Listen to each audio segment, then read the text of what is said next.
So hey guys, welcome to Appalachia's Homestead. Welcome back to the channel. I hope you're doing well on this very humid and very nasty, dirty. I just filmed my video doing the intro, talking to you about our new puppies on the farm. And guys, it is awful outside. The dogs are barking, so I made it real simple, stupid, and we're just going to do it this way.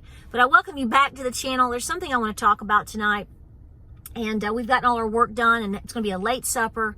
But I want to talk about people's attitudes right now towards certain things. And I know that you are probably seeing it. So this is one of those videos where we relate to each other and we talk out what's going on, because I think this is part of your preparation.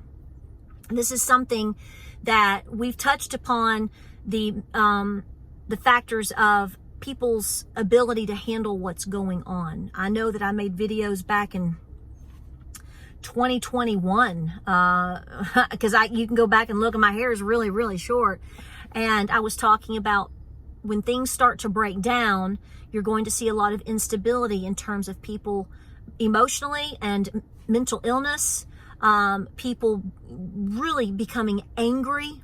And I really think that this is something that is going to be a challenge, if not already a challenge, for all of us that are awake and that are preparing, that have been trying to shake and bake and wake people up. It's very frustrating that there are people out there that did not listen to us, okay? And this is not a video to be like, I told you so. This is not a video to be, to throw back anger or animosity. This is just talking out what's going on. I got a couple of comments today. My video that I put up, I don't know, it's been about 2 months maybe. If you go back, it's about a warning that came from some virologists that have been documented and speaking on the Gateway Pundit. It was April the 2nd is when the article came out. If you go to the Gateway Pundit and you go to the little and you type in virology and you look for April the 2nd, you're going to see the article that I'm talking about. And I've repeated myself on that like 100 times. But today I got a comment from somebody that was basically talking about people like me and people like you shoving it back in their face that basically they made a wrong decision in terms of well, I hate to say it, but there's nothing that I can do about that. Neither can you. And I want the best for everybody. I didn't make that video to throw anything back into anybody's face. What I did was to try to warn people of things they may be seeing, everybody's seeing, or to warn people that they need to try to do the best that they can to take care of their health and their immune system, okay? Because I do certainly have my opinions about what we're seeing and things that are happening and the warnings that we were given and the warnings that we tried so desperately hard to pass along, which, as you know, oftentimes people that were doing that were shut down. But here's the thing. This gentleman was very angry. And I'm really sorry that he is. It didn't make me mad how he was talking to me. It really made me sad, because this is one of those people that obviously had made some decisions or felt like he was forced to make decisions that frankly he went with, and now he regrets. And instead of taking control of his actions or his betterment or what can he do, he took it out on me. Okay, and I think that this is something good to talk about, because I think not just in this topic, but also in preparations and financial situations, I think you're going to be seeing a lot of this, especially, well, now and definitely going forward, because we understand and know that the economy is no good, baby. So what do we do about it? Well, this is, like I said, this is sort of a warning moment, and this is one of those times where we have to think ahead and we have to pray. But at the same time, I think this is something that we have to consider as part of the fuel for potential coming civil unrest. Okay. I mean, we see civil unrest because of different geopolitical situations going on. Politics alone is driving a lot of that in itself. Agendas are driving that. But when you talk about we the people, or even people of the world, I think as we press forward and people realize more and more what has been done, decisions that they did or did not make, which they should have, I think is going to weigh on their emotions. And you know, some people just don't have the ability to control that. Not that they shouldn't be mad, okay? I get it. But at the same time, I think this is going to compound a lot of issues that we see. And I don't know if you've considered that. I don't know if you've seen that in terms of people that you may know personally, friends, family, etc. They're going to be very angry at and it can possibly accuse you of the whole notion of, I told you so. I really want you to try your best. And I know some people are overall just upset about how everything is going, and I totally understand and respect you in terms of, you know, we all have our emotions about all the things that are going on. But when they lash out at us, lashing back may not be the solution. Of course, I'm going to continue to try to be peaceful as peaceful. I'm going to continue to pray for people, and I want to encourage you to do the same. They really need, I'm not telling you to support them financially or anything like that, but try to be calm, try to advise them, try to help them understand what they're going through, talk things out. It just depends on the scenario. Don't be a walking mat. Don't be slapped around. I'm not telling you to be somebody's, you know, dirty dish rag that they can talk to you however they want. But at the same time, do understand that there are people that have not woken up until basically maybe the last 6 months to a year. There are a lot of people, even in terms of their finances, they didn't listen. I know.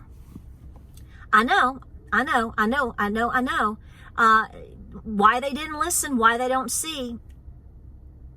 The veil was over their eyes, and thank God maybe it's not now.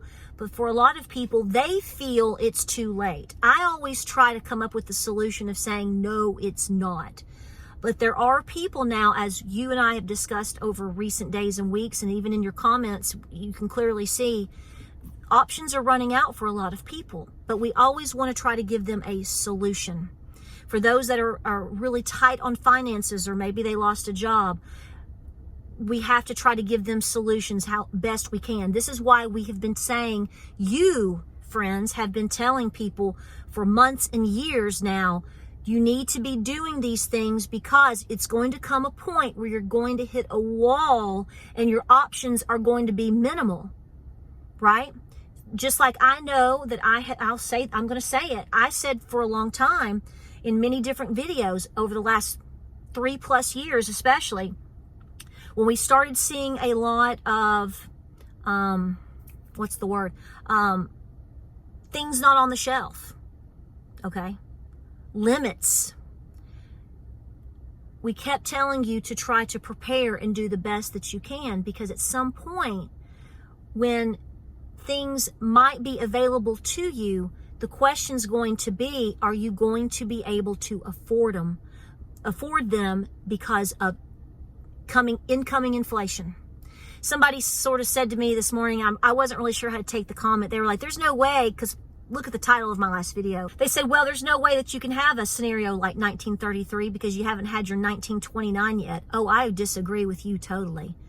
I disagree with you. To Texas some back, honey. I think it's not in the form of the stock market crashing, but here's the deal. The stock market's being propped up. And what would happen to everybody right now if they didn't have a credit card to fall back on? I mean, they just talked about yesterday, it was this morning or yesterday morning, I saw on Fox Business, they were talking to private small business owners, and the only reason they're being able to run their business right now and to keep it going is because they're relying on business credit cards. So it's not just private citizens and people that are running up credit card out the wazoo and at 29+% interest. It's also small businesses. So if you want to believe we haven't had a 1929 yet, okay, you can believe that. There's unicorns bouncing around somewhere too. I think that we are in a crash. I think it's being propped up, and I think that you're living in a false reality.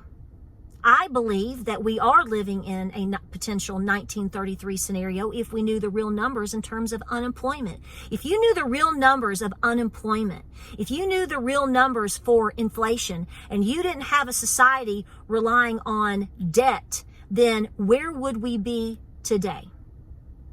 So again, we still have people that are in denial. We still have people trying to talk things out in terms of living in an some other universe somewhere. And again, I don't think they're trying to stick their head in the sand. They just can't deal with it. But once they deal with it, they become very angry. So I want you to be safe. And I want you to understand that you have potentially been placed into a position of support in terms of they know you've been right. They know. And this is what we've tried to avoid the whole time. This is why we've tried to warn, and we've tried to say, and we've tried to prepare, and we've tried to push. Doesn't mean that everything's going to work out great for me or great for you, but you have to say that if you've been trying really hard, even if it's just for the last couple of months, putting 5 cans away, paying down debt, trying to put a little nest egg aside, maybe you've picked up on some life skills and training, self-defense, all of these things, you are so far ahead of the curve, it's not even funny. And they know that. And so they feel lost because they haven't. So I just want to encourage you tonight that if you get these waves of anger from people, I am seeing them, I'm seeing a little bit of it. Okay. And I think you're seeing, if you're in my comment section, I even see them not even necessarily talking to me like that way, but they may be talking to you that way. I see it. And I think that you see it. And I think you've probably seen it personally. Hold your cool, hold your tongue, pray for them, pray with them. Let's pray with them if we can. And don't let them derail you. Just keep doing what you're doing. You are the lifeline, folks. We don't have any leadership telling you that. Okay? And I'm just like you sitting here, but I want to remind you that you're the lifeline. You are the lifeline and the blood, okay? Don't ever lose sight of that. So keep your cool. And it's unfortunate. It really is. But we have to try to keep encouraging everyone to do everything they can 24/7, all day long. Okay? I love you. Stay cool out there in more ways than one. And just keep preparing, guys. It's of utmost importance right now. Keep your jobs. Hold that job. Be that squirrel. Plan ahead. Get those cans of food, or however you need to be doing what you need to do. Try to get some gardens in if you can. Work with, I know the weather's hard this year for a lot of people. If it's a little bit late, better late than never. Even if it's just a couple of tomatoes and a row of beans. Hey, do it, okay? Do the very best that you can. I'll see you guys in the next video. Pray, prep, be peaceful. Like, subscribe, and share. Godspeed, God bless. I love you more than, love you like a little pig. I know, it's hard, guys. We have to see it through. Keep praying, and I'll see you on the next video.